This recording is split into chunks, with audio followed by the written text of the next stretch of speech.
In his extraordinarily busy life, Tortelier has always found time to compose. 2 concertos for cello, 1 for violin, another for piano, a symphony and much more. His first published piece, a song, was in 1935. His most recent is Sonate Breve, completed in 1983.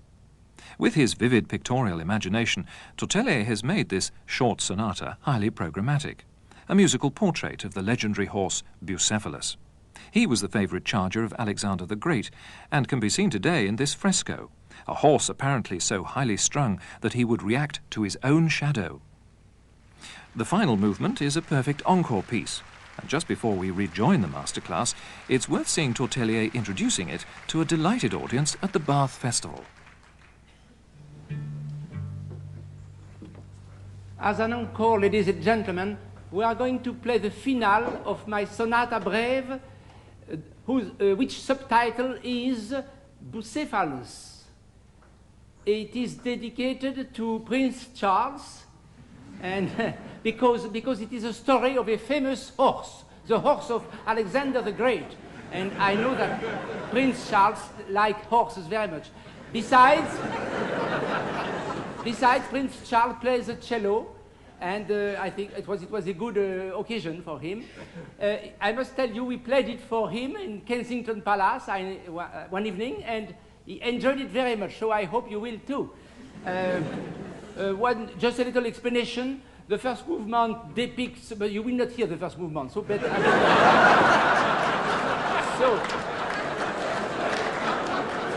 So the finale is called the Assault. It starts gaily because the horse doesn't know that he's going to battle. First, he's just trotting gaily. But he's thinking of his sweetheart also sometimes. A little romantic, this horse. Why not? And at the end is coming the assault. Now he's going to war. And you know, I'm very sad to tell you, he's going to be killed at the end by the piano.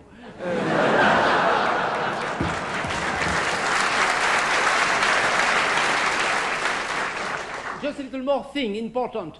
The last assault, the last page, I managed to make a gallop like that.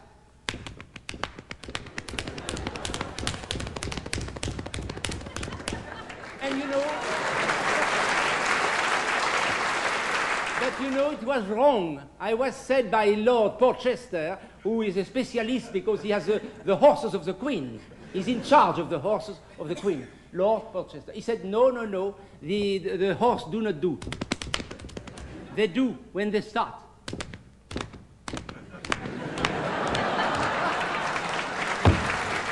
So you see, so it was already printed, so I beg every cellist to change this text.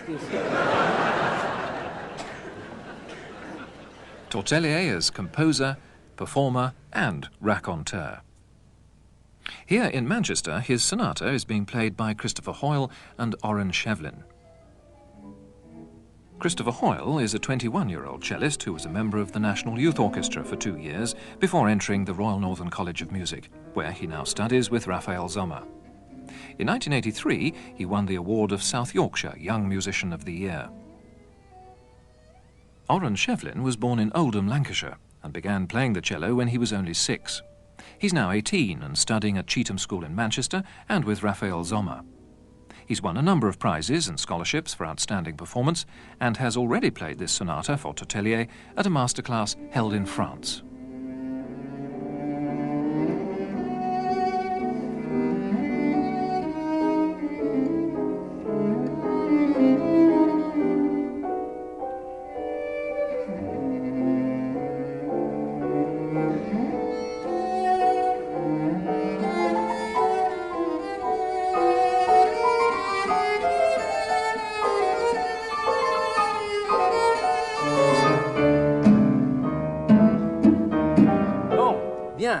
Yeah, very good, very good. Very difficult, you know, we must applaud him. It's good.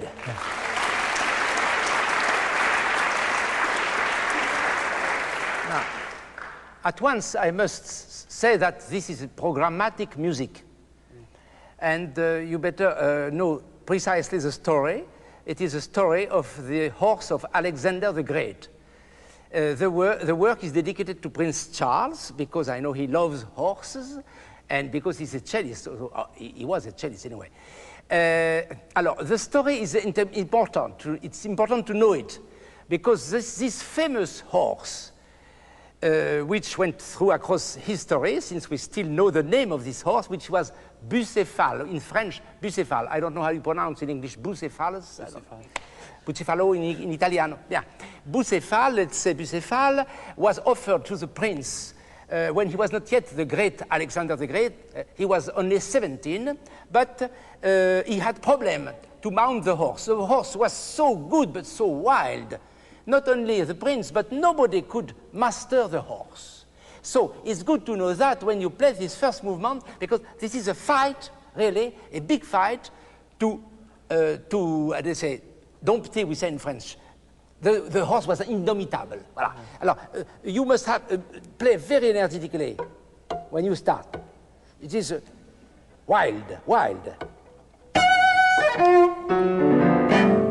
And not too slow.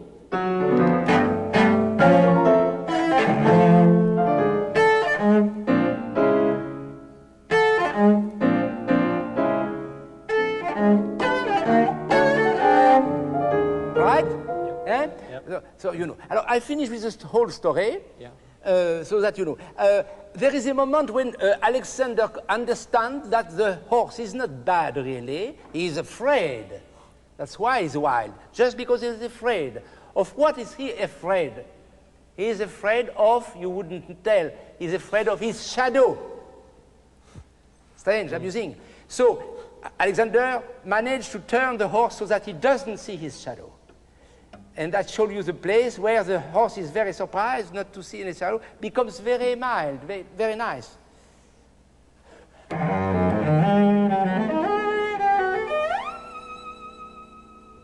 Surprised, no shadow. Question mark, question mark. And now Alexander walks with him, nicely, walks, he walks. Talking to the horse, like that, caressing the horse.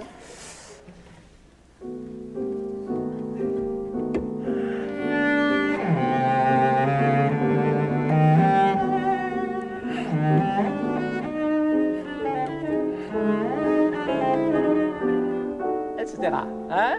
Now you understand very clear. So be very relaxed. Very nicely. At the end, now the horse still rebukes. The horse sometimes he still sees his shadow again. So at the end, Alexander is a little tired about that. He's tired. So he gives a good kick to the horse.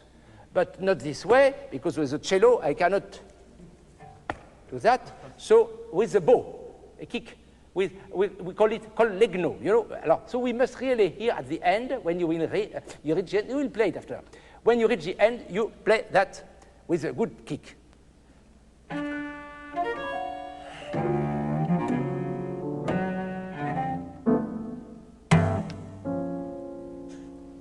And you see, the horse submits.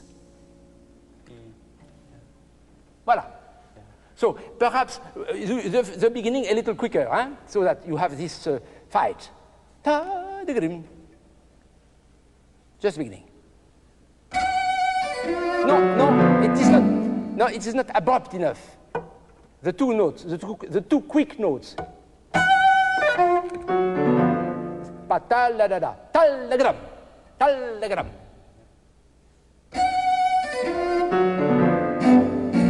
Good.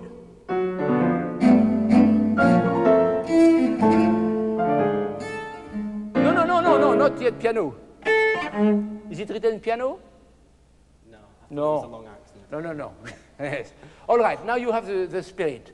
You want to play now this conversation between the horse and the, if I may say conversation, it's rather Alexander who talks.